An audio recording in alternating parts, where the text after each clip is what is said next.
You ask Tiger to calculate. This deals with finding the midpoint between 2 points.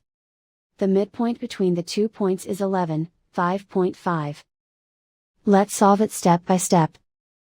Plot the 2 points and calculate the midpoint using the formula. The coordinates of point 1 are, x1 equals 61, y1 equals negative 81.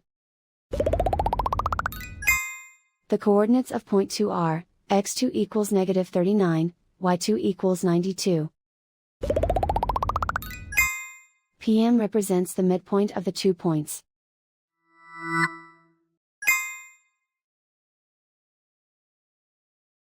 Use the x values in the midpoint formula to find the midpoints x. x1 equals 61. x2 equals negative 39. Simplify the arithmetic.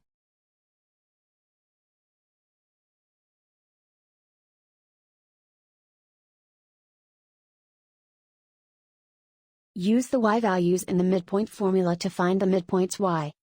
y1 equals negative 81.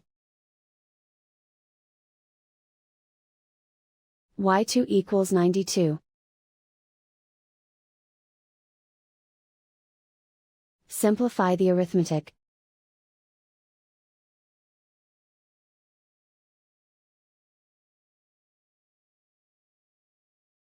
And so, the midpoint is 11, 5.5.